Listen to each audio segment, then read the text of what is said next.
श्री स्वामी समर्थ. स्वागत आहे तुमचं माझ्या यूट्यूब चॅनलवरती. आजचा दिवस तुम्हाला खूप छान सुखाचा समाधानाचा जाऊ देत, हीच मी स्वामींच्या चरणी प्रार्थना करते आणि आजच्या या नवीन व्हिडिओला सुरुवात करते. मार्गशीर्ष महिन्यातील पौर्णिमेच्या दिवशी दत्तात्रय जयंतीचा उत्सव साजरा केला जातो. याला दत्त जयंती असंही म्हणतात. 2025 मध्ये दत्त जयंती साजरी केली जाणार आहे, ती म्हणजे 4 डिसेंबर 2025 वार गुरुवारी. शास्त्रानुसार श्री दत्तात्रय जयंती हा दिवस होता ज्या दिवशी भगवान दत्तात्रेयांचा जन्म मार्गशीर्ष पौर्णिमेच्या दिवशी झाला होता आणि त्यांना भगवान विष्णूंचा अवतार देखील मानले जाते.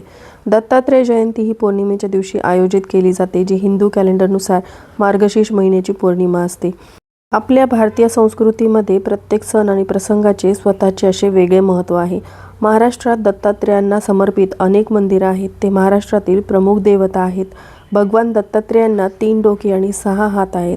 असे मानले जाते की जेव्हा एखादी व्यक्ती संपूर्ण समर्पणाने भगवान दत्तात्रेयांची पूजा करतो आणि दत्त जयंतीचं व्रत करतो, तेव्हा त्यांची इच्छा मनोकामनाही पूर्ण होते. भगवान दत्तात्रेयांना देवता आणि गुरूंचा दिव्य अवतार मानले जाते, कारण त्यांचे अनुयायी त्यांना श्री गुरुदेव दत्त म्हणून देखील ओळखतात. श्रीमद भागवत गीतेनुसार दत्तात्रेयांना 24 गुरूंकडून ज्ञान आणि अंतर्दृष्टी मिळाली आणि भगवान दत्ताच्या नावाने दत्तपंथ उदयास आला. दत्तात्रय जयंतीच्या दिवशी श्री दत्ताचे तत्व पृथ्वीवर इतर कोणत्याही दिवसांपेक्षा 1000 पटीने जास्त सक्रिय झालेले असते. श्री दत्तात्रेयांचा प्रामाणिकपणे व भक्तिपूर्वक आदर करून भक्त दत्ततत्वाचे फायदे घेऊ शकतात. असे म्हटले जाते की श्री दत्तात्रय जयंती साजरी केल्याने जीवनातील मुख्य समस्या सोडवता येतात आणि व्यक्तीच्या यशातील अडथळे दूर होतात. म्हणूनच आपण दत्त जयंतीच्या 7 दिवस आधी किंवा 11 दिवस आधी, 21 दिवस आधी सेवेला सुरुवात करतो.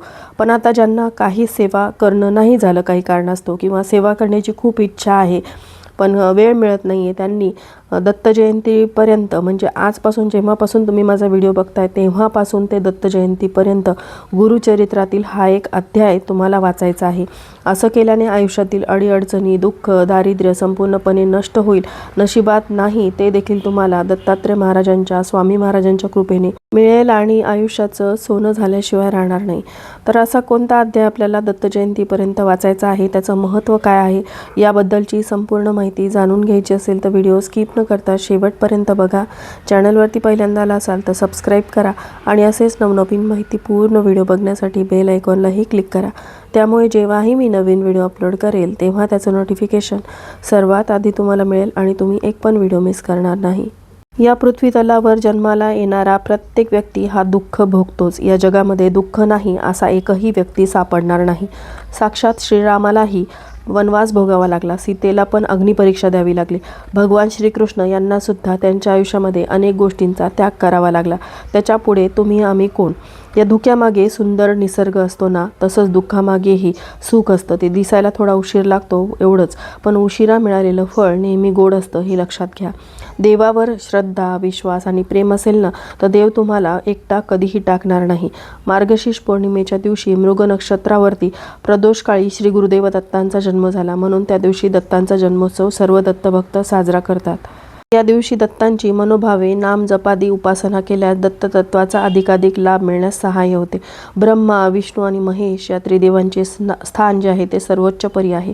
या तिन्ही देवांचे अंश रूप म्हणजे भगवान श्री गुरुदेव दत्त. पूर्वीच्या भूतलावर सूक्ष्म स्थूल रूपामध्ये आसुरी शक्ती मोठ्या प्रमाणात वाढल्या होत्या. त्यांना दैत्य म्हटले जात असे. देवगुणांनी त्या आसुरी शक्तींना नष्ट करण्यासाठी केलेले प्रयत्न असफल झाले. तेव्हा ब्रह्मदेवांच्या आदेशानुसार वेगवेगळ्या ठिकाणी वेगवेगळ्या रूपामध्ये दत्त देवतेला अवतार घ्यावा लागला. त्यानंतर ते दैत्य नष्ट झाले आणि तो दिवस म्हणजेच दत्त जयंती म्हणून साजरा केला जातो. तर पहा, व्यक्तीने जन्माला येऊन आयुष्यात एकदा तरी श्री गुरुचरित्र या पवित्र ग्रंथाचे पठण करावे. या ग्रंथाच्या पठणाने व्यक्तीच्या आयुष्यातील अशक्यातील अशक्य गोष्ट देखील शक्य होतात, ज्या आपण आपल्या संपूर्ण आयुष्यामध्ये कधी विचारसुद्धा केलेल्या नसतात किंवा त्याची कल्पनासुद्धा केलेली नसते. अशा गोष्टी आपल्या आयुष्यामध्ये उतरू लागतात. आपल्या सर्व इच्छा मनोकामना पूर्ण होतात. आपल्या जीवनातील अडचणी, दुःख, संकट, गरिबी संपूर्णपणे नष्ट होते. परंतु प्रत्येकाला हे पठण करणे शक्य होत नाही. बऱ्याच वेळा आपल्या घरातील कामं असतात, ऑफिसची कामं असतात, यामुळे आपल्याला या ग्रंथाचे पठण करणं शक्य होत नाही. गुरुचरित्र या पवित्र ग्रंथाचं पठण केल्याने जीवनातील अनेक अडचणी दूर होतात. या ग्रंथाचे पारायण केल्याने एखाद्या गंभीर संकटातून बाहेर पडण्याचा मार्ग सापडतो अशी मान्यता आहे. या ग्रंथाच्या वाचनाने कुठल्याही प्रकारचे व्याधी आजार याच्या वाचनाने नष्ट होतात. याने मनुष्य दुःखमुक्त होतो. घरामध्ये गुरुचरित्र वाचल्याने नकारात्मक वातावरण नाहीसं होतं आणि आनंद, चैतन्य व प्रसन्नता निर्माण होते. पितृदोष, वास्तुदोष यावरती उपाय म्हणून गुरुचरित्र पारायण केल्यास प्रभावी अनुभव येतात. विशिष्ट समस्यांवर जसं की लग्न, शिक्षण, करिअर, आरोग्य यामध्ये येत असणाऱ्या अडचणींवर गुरुचरित्र वाचन केल्यास सकारात्मक अनुभव येतो. आपल्या कुंडलीतील ग्रहदोष, पितृदोष, प्रारब्ध दोष यावर गुरुचरित्र हा एक रामबाण उपाय असल्याचे सांगितले जाते आणि म्हणून तुम्हाला शक्य असेल तर तुम्ही दत्त जयंतीपर्यंत गुरुचरित्र या ग्रंथाचे अवश्य पठण करा. मग तुम्ही ही सेवा 7 दिवसांची सुद्धा करू शकता. 28 नोव्हेंबर ते 4 डिसेंबर या कालावधीमध्ये आपल्याला श्री गुरुचरित्र ग्रंथाचं पारायण करायचं होतं. एखाद्या वेळेस तुम्हाला 28 तारखेला नाही जमलं तर तुम्ही येणाऱ्या कोणत्याही शुभ दिवशी पारायणाला सुरुवात करू शकता. दत्त जयंतीच्या पुढे तुमची ही सेवा गेली तरीही चालेल, पण दत्त जयंतीच्या दिवशी तुमच्या घरामध्ये श्री गुरुचरित्र ग्रंथाचं पारायण सुरू असेल आणि त्याचे तुम्हाला अनेक पटीने लाभ देखील होतील. आणि ज्यांनी पारायणाला सुरुवात केलेली आहे त्यांच्या पारायणाची दत्त जयंतीच्या दिवशी समाप्ती येते, म्हणजेच दत्त जयंतीच्या दिवशी त्या पारायणाचं तुम्हाला उद्यापन करता येतं. पण आता ज्यांना गुरुचरित्र हा ग्रंथ पठण करणं शक्य नसेल, याचं पारायण करणं शक्य नसेल, तर तुम्ही दत्त जयंतीपर्यंत गुरुचरित्र ग्रंथातील हा एकच अध्याय रोज वाचायचा आहे. हा अध्याय वाचल्याने तुमच्या मनातील कितीही कठीणातील कठीण इच्छा जी आहे ती पूर्ण होईल. आपल्याला दत्त जयंतीपर्यंत गुरुचरित्रातील हा एक अध्याय जो आहे तो पठण करायचा आहे. गुरुचरित्रामध्ये देखील असं वर्णन केलेलं आहे की जो कोणी हा अध्याय पठण करेल नित्यनियमाने त्याच्या सर्व इच्छा मनोकामना साक्षात श्री गुरुदेव दत्त पूर्ण करतील. या अध्यायाच्या पठणाने जीवनातील सर्व अडचणी दूर होतात. जर तुमच्याही जीवनामध्ये काही दुःख असेल, संकट असतील, तुमचं जीवन हे तुम्हाला नकोसं झालेलं असेल तर तुम्ही फक्त दत्त जयंतीनिमित्त गुरुचरित्रातील हा एक अध्याय वाचा. हा अध्याय वाचल्याने तुम्हाला प्रत्येक कामामध्ये यश मिळेल. तुमच्या सर्व इच्छा मनोकामना पूर्ण होतील. आताही तुम्ही सेवा 7 दिवसांची करू शकता किंवा अगदी 3 दिवसाची सुद्धा करू शकता. या सेवेसाठीचा तुम्ही इच्छा मनोकामना पूर्तीसाठी संकल्प देखील करू शकता. जर तुम्हाला ही सेवा 7 दिवसांची करायची असेल तर सांगितल्याप्रमाणे तुम्ही आजपासून ही सेवा सुरू करू शकता. आणि ज्यांना 3 दिवसांची ही सेवा करायची आहे अशांनी 1 डिसेंबरपासून ही सेवा सुरू करायची आहे. ज्यांना गुरुचरित्रातील हा एक अध्याय वाचायचा आहे, ज्या दिवसापासून तुम्ही सुरुवात करणार आहात त्या दिवशी तुम्हाला सकाळी लवकर उठायचे आहे, स्वच्छ स्नान करायचे आहे, स्वच्छ कपडे परिधान करायचे आहेत, आपल्या देवघरातील देवांची विधिवत पूजा अर्चा करून घ्यायची आहे, एक नारळ घ्यायचा आहे, खडी साखर घ्यायची आहे आणि अगरबत्ती घेऊन तुमच्या घराजवळ जिथे कुठे दत्त महाराजांचं किंवा स्वामीचं केंद्र असेल, मठ असेल, तिथे जाऊन तुम्हाला हा नारळ, खडी साखर अर्पण करायचा आहे. अगरबत्ती लावायची आहे आणि तुमची जी काही इच्छा असेल, जी काही अडचण असेल तर त्यासाठी तुम्ही सेवा करत आहात ती तुम्हाला तिथे बसून व्यक्त करायची आहे आणि तुम्हाला घरी यायचं आहे. आता तुमच्या घराजवळ मंदिर नाही तर मग काय करायचं, तर तुम्ही हा नारळ, खडीसाखर तुमच्या देवघरामध्ये स्वामी पुढे ठेवला तरीही चालतो. स्वामी सुद्धा दुसरे तिसरे कोणी नसून दत्तांचाच अवतार मानले जातात आणि म्हणून अनेक जण दत्त जयंतीनिमित्त स्वामींच्या सुद्धा अनेक सेवा करतात. जसं की स्वामींच्या नामाचा जप केला जातो, 11 माळी जप केला जातो, त्याचबरोबर तारक मंत्राचे पठण केले जाते, गुरुचरित्राचं पारायण केलं जातं, स्वामी चरित्राचं पारायण केलं जातं. तर ह्या ज्या काही सेवा आहेत तर त्या दत्त जयंतीनिमित्त केल्या जातात. पण ज्यांना यापैकी कुठलीही सेवा करणं शक्य नाही त्यांनी दत्त मंदिरातून घरी आल्यानंतर गुरुचरित्रातील 9वा अध्याय वाचायला सुरुवात करायची.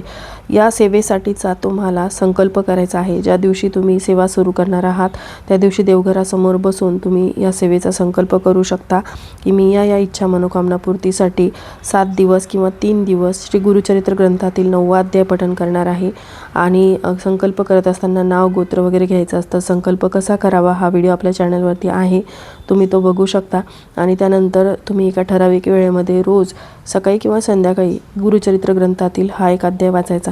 पण हा अध्याय वाचत असताना काही नियमांचं पालन करणं तुम्हाला गरजेचं आहे. गुरुचरित्राच्या 9व्या अध्यायाचे महत्त्व हे त्यातील विशिष्ट फलश्रुतीमध्ये दडलेले आहे.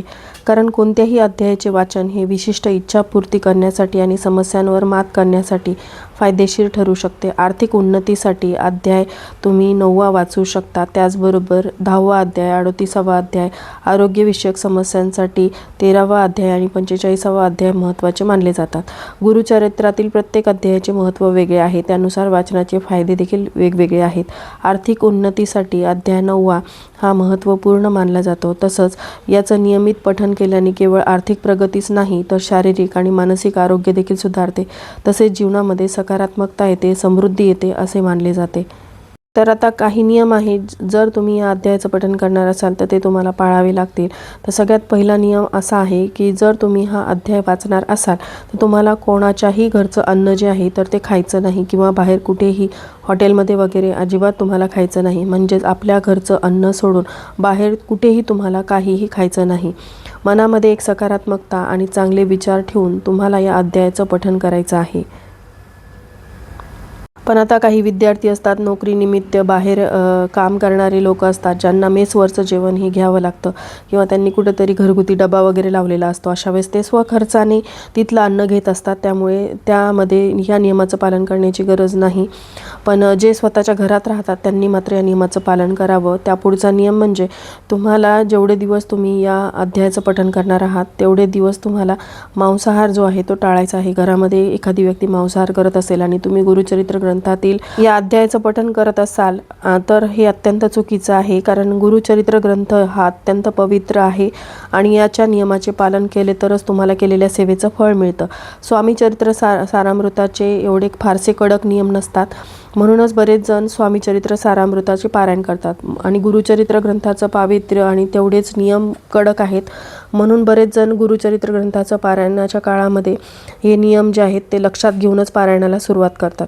आता जर तुम्हाला गुरुचरित्रातील हा एक अध्याय पठण करणं शक्य नसेल, अगदी तुमच्याकडे वेळच नाही, जी शाळेत जाणारी मुलं असतात त्यांनाही या ग्रंथाचं पठण करायचं असतं परंतु त्यांना शक्य होत नाही, किंवा तुम्ही ऑफिसला जाता, घरातली कामं आहेत, लहान मुलं आहेत, तुम्हाला अगदी हा एक अध्याय वाचायला सुद्धा वेळ नाही, तर मग अशा वेळेस काय करायचं तर दिगंबरा श्रीपाद वल्लभ दिगंबरा या एका मंत्राचा तुम्हाला जप करायचा आहे.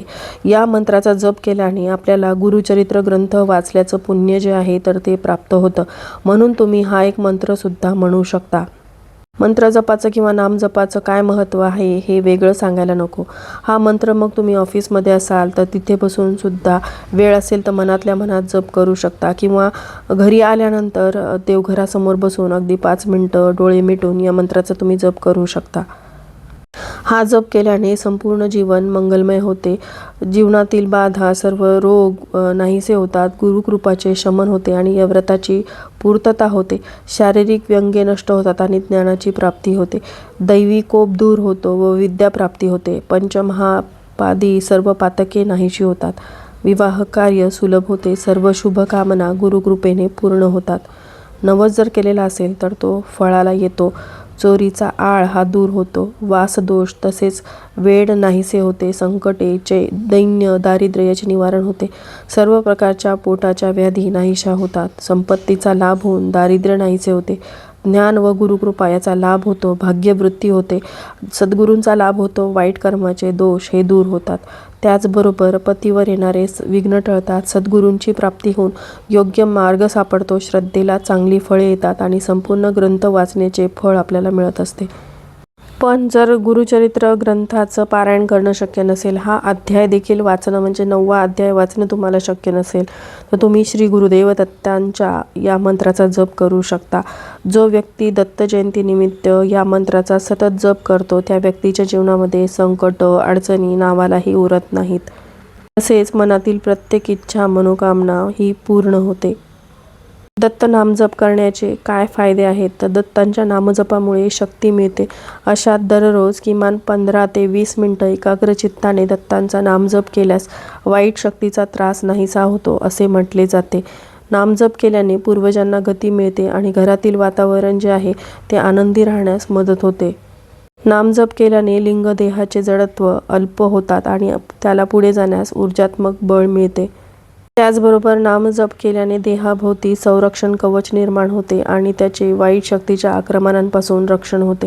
नामजप केल्याने वासनात्मक आसक्तीही अल्प होण्यास मदत होते आणि अल्प वेळात पृथ्वीमंडळ भेदून पुढे जाणे शक्य होते. दत्ताचा नामजप केल्याने वायुमंडलात चैतन्य कणांची निर्मिती होते. दत्त म्हणजे ब्रह्मा, विष्णू, महेश यांच्या सगुण रूपाचे प्रत्यक्ष एकत्व आहे.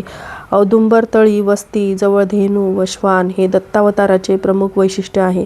भूत, प्रेत, पिशाच दत्तात्रेयांच्या वाऱ्यालाही उभे राहत नाही. यांची उपासना केल्याने पूर्वजांचे त्रास देखील नाहीसे होतात. अवधूत चिंतन. श्री गुरुदेव दत्त. श्री स्वामी समर्थ.